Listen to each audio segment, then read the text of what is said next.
thriller to see how we've progressed as directors and how effectively our skills have improved throughout. So the first thing we're going to talk about is the location. So one of the main locations we used was just my house. We used this as the subgenre of our thriller is a supernatural thriller. So, and that's more set in sort of like home space. So this helped the audience to relate and get more the audience reaction we wanted, which we used as our planning shot. We also used our second location as a woods, as this is a typical thriller position, typical thriller like place, as it's very isolated, which goes with the code and conventions of thrillers. And it was very easy to sort of edit them in together because the opening of a thriller isn't really about the transitions, it's more about just giving like a, doesn't have to make sense, more of just a rough view about what the story is about. Becky will now explain about the choice of props. The props we used were the doll, who's Jessamine. As you can see, the doll is falling. The photographs of Becky as a child before she was possessed, a rocking horse and a swing. The swing and the rocking horse were used as a portrayal of the child being an innocent young girl, and the doll was the protagonist of this movie, as she was Jessamine, who was the one that possessed Becky in the final thriller. By using a doll as well, the doll again went with code and conventions as many other thrillers, supernatural ones. Annabelle, which have exactly the same subgenre as us, which were again our influences, which the main prop obviously of the doll just went very well with our whole thriller. So. And after wrecking it, because it wasn't as the doll we see in the clip, it's not how it used to be. Charlie, our prop designer, stabbed it and just ruined it to make it look more abnormal, yeah, and different and unique for our thriller. Matt's now going to explain about the music we chose and why. Also, the sound plays an important role in our thriller because as you can hear, it also changes the codes and conventions of a thriller as it uses a high-pitched frequency to make viewers feel on edge. And also, we added the sound clip. We used a copyright-free song, then uploaded it to iMovie, then edited it into our thriller, and that's how we created added the music and the video together. We will later on explain, Becky will later on explain about the problems we faced with the music, as there was a main issue we had, which Becky then later on developed. But again, the music goes with code and conventions of a thriller, as it's high pitch and fast, and creates more of an atmosphere, because without that music it wouldn't make the whole piece flow. Before we put the music in, it didn't sound as tense and suspensed as we want it to be. Yeah. But with the music, it just creates. And it sounded a lot more professional as well, didn't it? Yeah. Yeah. The mise-en-scène that we used for our thriller were very followed the codes and conventions of any thriller by the colour scheme we used for the costume, which was black and white. We also put our actual thriller in black and white because we thought that the black and the white coming together gave a good contrast of how evil is overtaking the pure and innocence, which we thought was a good idea for what our thriller was about. It was hard to fit all of the thriller into 2 minutes with all the mise-en-scène that we wanted to add, such as locations. We only had 2 locations because we wanted to add more, such as a church. But because of the time limit of our opening, we couldn't fit all of that in. Getting permission as well to do it in the church, because it's a very spiritual place, and many people would object to filming and cameras inside the churches. It'd be disrespectful. We also, for mise-en-scène, we also included the makeup, which was black circles around the eyes, black lipstick, and a white face. I'm not sure whether you'll be able to see. As you can see it very roughly through the glass. And then if you carry on throughout, there's many other clips of Becky's face. It's the rocking horse that we used as one of our props. This is the main area you see, Becky.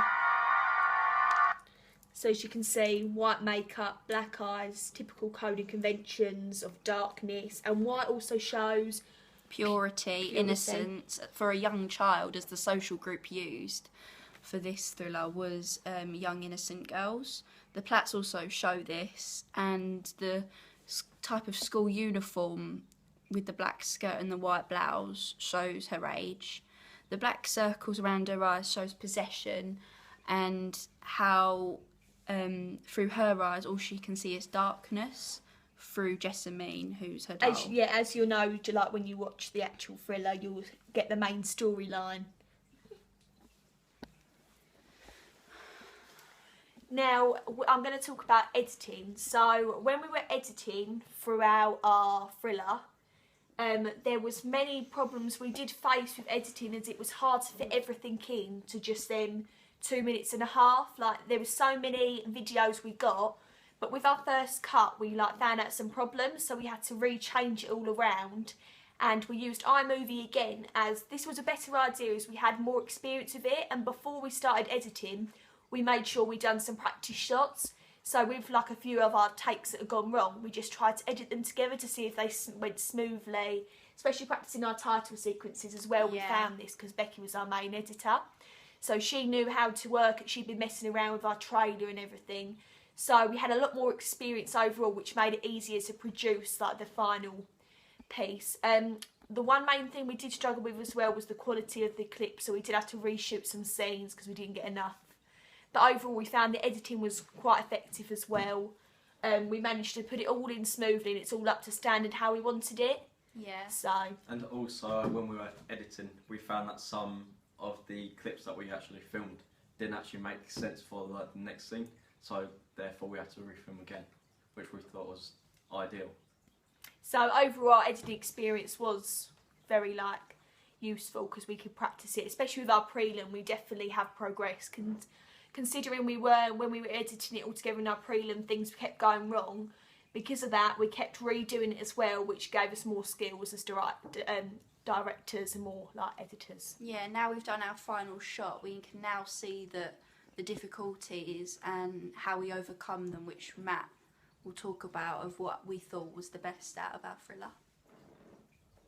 Also, the best parts of the thriller, personally, I think, were the doll dropping in slow motion and the teardrop falling in slow motion as well. This is our favourite, it's one of our proud moments, as we found this was very effective, and by it not being such good quality, we again found this made it a bit more darker and a bit more edgier, because it was different to the rest of the scenes, which obviously showed it was the main part in our thriller, which the dropping of the doll definitely is, because it symbolises the possession and the overtaking of Becky.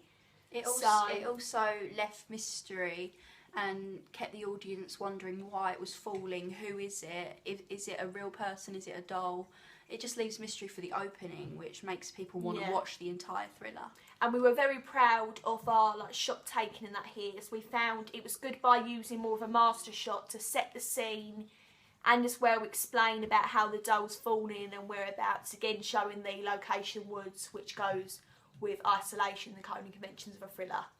And also with the film dropping in slow motion, it also creates tension for the viewer and questions them what's going to happen next. Therefore, I think this is one of the best moments of the one thriller. of the other best moments that we're proud of, and we're proud of our shooting, is the tear dropping onto the photo. You may not be able to see, but basically in slow motion again, we're looking at old photos and teardrops then fall. We found this was very effective, as it was very easy to do, as you didn't have to see a face or anything, so it's quite believable they were tears. So it showed more emotion and just made it look a bit more professional, and we felt like the shot we had as well, more of a sort of close-up of the image with the tears falling. We found that shot worked really effectively, especially when we're editing it all together. It fitted very well with all the other scenes of looking through baby photos. So that was in one of our reshoot takes as well, wasn't it? It also overcome the problem of the parents not being very believable. So by having the parents have an over the shoulder shot, without them being in it, we can still feel still feel sympathy for them, from looking through pictures and packing away their things. Like, that was our problem when we first shot, that the parents were not believable enough that their child had died. And so when we reshot, we decided to do different things that parents would do if their child had died, so it became more relatable for our audiences as well. Yeah. Another problem that we had, which we've kind of discussed, was the music. We didn't know what music that would go very well with our thriller, and when we put it together it was very difficult to match certain parts of the music with certain scenes, because to make scenes more effective, such as the doll finally dropping on the floor, there needed to be like a sound effect or something that signified that that was an important part.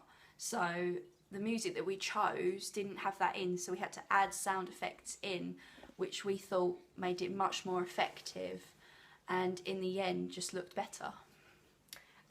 The overall main clip and the part of our thriller which we are most pleased with, which we got 100% like audience feedback from the start, was this main scene at the end, which we felt left a bit of despair and mystery. And as you can see when you close the door,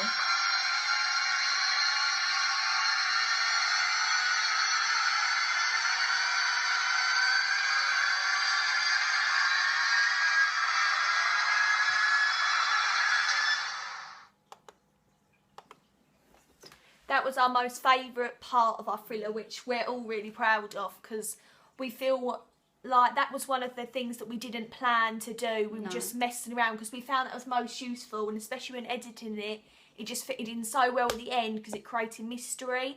And many people found it quite jumpy as well from when Becky was behind the door, which was exactly the way we wanted our audience to feel. That was kind of like the climax of all the tension and the suspension that we brought up, and it was very successful from our audience feedback.